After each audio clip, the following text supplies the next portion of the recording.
9 incredible things you should know about the Mycenaean culture. Homeric origins. Mycenaeans and mysteries go hand in hand when it comes to the realm of history. But unfortunately, or fortunately, while Homeric works allude to the vague idea of these ancient Greeks of the Bronze Age, it is tried and tested archaeology with painstaking effort from researchers over the last century that has brought forth a few surprising evidences and clues that help in painting a credible picture of the actual Mycenaean culture and military. So without further ado, let us take a look at the 9 incredible facts you should know about the Mycenaean civilization and its warriors. 1. Mycenaean is a term unknown to classical authors. Mycenaean as a term was probably as much mysterious to ancient authors as the civilization is puzzling to modern scholars. In fact, classical authors were not even aware of any singular Mycenaean faction, and given their Greek traditions, such writers often attributed the specific geographically limited tribes as their ancestors, like the Achaeans and the Argives.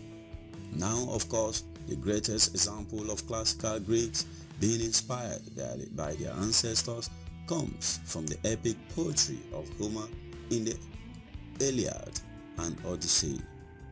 And while the popular historical sentiment hints at how Homer was actually talking about the Mycenaean, much of the Trojan War is set in a date that only tentatively corresponds to Mycenaeans.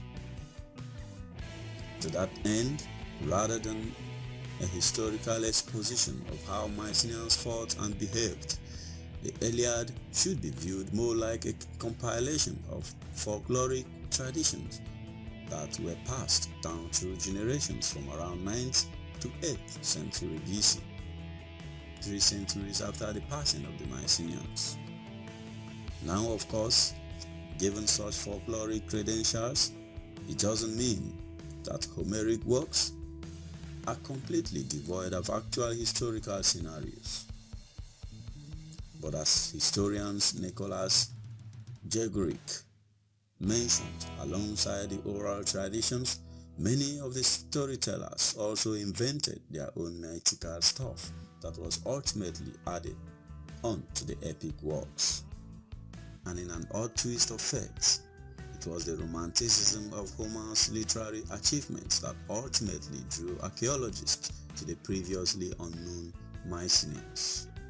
That is because in the late 19th century, it was Henry Schliemann, a German businessman, who wanted to prove to the world the actual existence of the Trojan War heroes.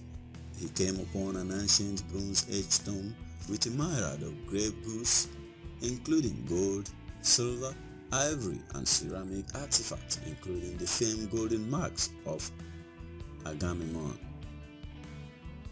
Though initially thought to be the royal tomb of Agamemnon, it was later assessed to be the burial complex of a dynasty that existed about 250 years before the supposed Trojan War of the 13th century BC. Thus, the forgotten Greek civilization came to life in the archaeological realm, and they were known as the Mycenaeans, derived from the fortified Mycenaean site in Argolid. 2. Inspired by an island civilization. Oddly enough, while the Mycenaeans themselves can be considered as Greeks, as judged by their decipherable linear B script, the early phase of the civilization in itself, mostly based in mainland Greece, was markedly inspired by the distant Minoans hailing from the island of Crete. To that end, the earlier Mycenaeans' artworks, architectural patterns, and military arms about 1600 to 1450 BC are very much similar to the contemporary Minoan styles, so much so that many early historians presume the southern part of the ancient Greece to be a colony of the Bronze Age Crete. But that was not the case. Rather, the tangible influence of the Minoans on the mainland Mycenaeans probably came from seabed trading and exchange of materials between the two different cultures. In that regard, it should be noted that the early Minoans used the linear Syllabic script, which is still undecipherable and conveys a language entirely different from the Greek dialect, unlike the linear B.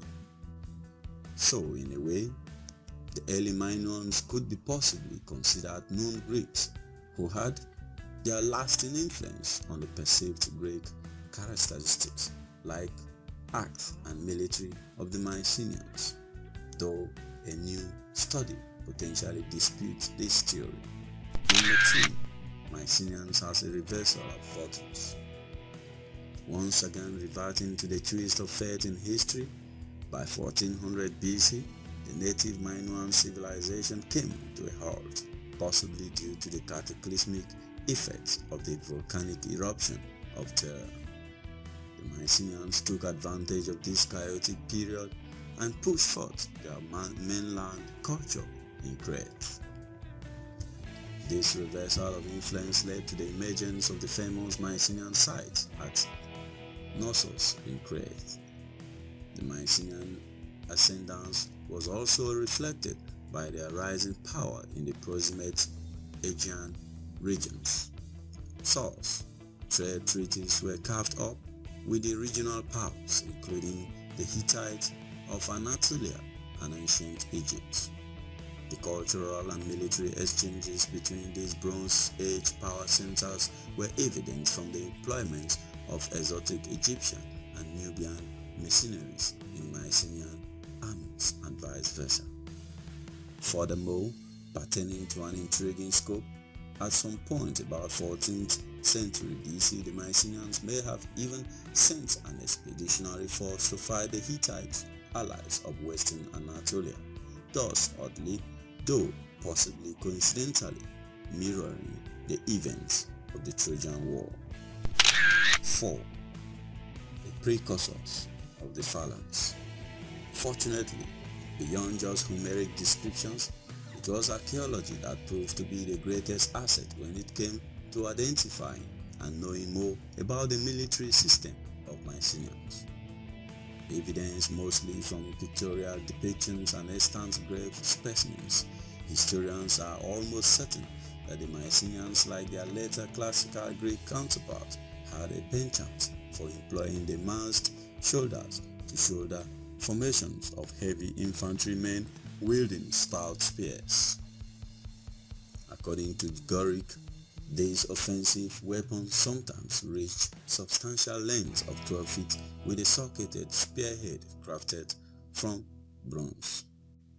And as we mentioned before, one of these types of heavy spears used by Mycenaeans with narrow lip-shaped blades was seemingly influenced by an original Cretan variety.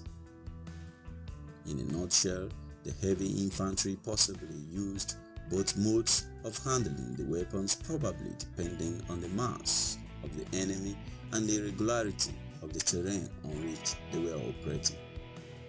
To that end, it should be noted that while the Mycenaean ascendancy in late 15th century BC brought them into contact and conflict with other foreign powers, the Mycenaeans mostly waged wars among themselves, much like their classical brethren. So, most battle scenarios involved the competing palace states, with centers of powers and kinship being based around the palace settlement, vying for dominance in the mainland Greece and proximate regions. 5. Boa-tusk helmets, the pure Aegean defensive equipment. As stated before, the heavy status of the early Mycenaean spearmen came from their sturdy shield and weapons. But while the shield could cover most parts of the body, the head was still exposed to blows in a melee situation. This is where an Aegean invention came to the fore in the form of the special boar tusk helmet. Giving a literal meaning to their name, these helmets were actually reinforced with the hardy tusks of boars, which were primarily shaped in smaller pieces, bored with holes and then expertly stitched on a conical leather framework. Special care was taken to alternate the curves of these shaped tusks in the concurrent rows, while the crown was embellished with a plume or a knob. Some of the specimens possibly even had extending cheek guards, thus accounting for a formidable head defense. 6. The Premature Sword Masters. Till now, we have talked about how the backbone of the Mycenaean armies comprised the heavy spearmen, but such tight formations were not always effective, especially when dealing on uneven terrain or when fighting a more mobile enemy. Thus came the requirements of lightly armed skirmishers who were tasked with screening the main body of the army. However, as Yegrin mentioned, the Mycenaeans also developed another body of dedicated light infantry troops, and they were the sword bearers, tactically filling the gap between the heavy troops and the very light skirmishers who were not expected to fight in melee situations. These dedicated swordmen usually operated in loose formations and often engaged enemy troops over undulating terrains and obstructive fortifications. Historically, in the ancient times, the lighter the troop was, the more economically constrained it was supposed to be, with individual property deciding the type of armament a soldier could afford, except in rare occurrences. Some other Mycenaean depictions also follow a similar pattern of representing these troops in a better light. This scope alludes to the credible hypothesis that the light swordsmen probably enjoy higher status than that of the regular heavy infantry, and as such, they were often referred to as the premature or champions. Number 7. The heavy Aegean chariots and psychological warfare. The one major military ambit that differentiated the Mycenaeans from their later classical Greeks and counterpart was the adoption of chariots. As a matter of fact, the Mycenaean army preferred these sturdily built, heavy chariots that were conducive to operating on the rocky plains along the Mycenaean homeland. This translated to use of robust four-spoke wheels and draft pole reinforcement with cross bracing. Consequently, there were a few types of chariot design, almost mirroring the shock cavalry charge of much later times. The impact of this heavy craft was possibly related to their imposing stature. Simply put, it was the psychological affliction and fear of being impelled by a charging heavy chariot that broke enemy formations rather than the actual momentum of a physical impact, which could have been fatal or injurious for the charioteers themselves. 8.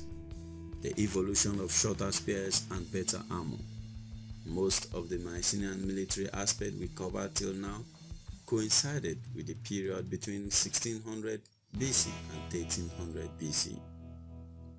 However, on arriving closer to the presumed date of Homer's Trojan War, about 13th century BC, archaeological evidence suggests a substantial change in the arms and armor system of the Mycenaean army. Subsequently, the elongated spear was also ditched in favor of shorter spears. 9. The final Mycenaean army and its mysterious disappearance. As one can comprehend from the changes in equipment, the new Mycenaean army of the 13th century BC was developed to cope with flexibility in tactics. Now, from the historical angle, such far-ranging alterations in the military were possibly made to deal with a newer type of threat that went beyond mass battlefield formations. Much like the Anglo-Saxon responses to Vikings raids, the Mycenaeans of this time preferred small batches of soldiers who were easily available to defend the coastal areas, as is evident from the Linear B tablet of the 13th century BC Pylos. Concurrently, the late 13th century and early 12th century also saw the rise of fortified architecture in major Mycenaean settlements, with massive stone ramparts being constructed to protect their citadels and palaces. In any case, after just a few years, the palace at Pylos was destroyed about 1180 BC. Soon after, most of the other Mycenaean sites were also destroyed, and this sudden eclipse of a thriving Bronze Age culture is still one of the puzzling mysteries of time yet to be solved by historians. Suffice it to say, there are debates in the academic world that relate to the hypothetical reasons behind this sudden mass demise of a civilization, so much so that Greece was thrown into a dark age for almost 3 centuries till the 9th century BC. Some of these conjectures bring up the familiar narrative of the invading Dorians and the mysterious forays of the sea people, while others hint at climatic changes and social revolutions. Do well to subscribe, like this video, and share with your friends and family on social media. Thank you so much for watching. See you in the next video. Homeric origins.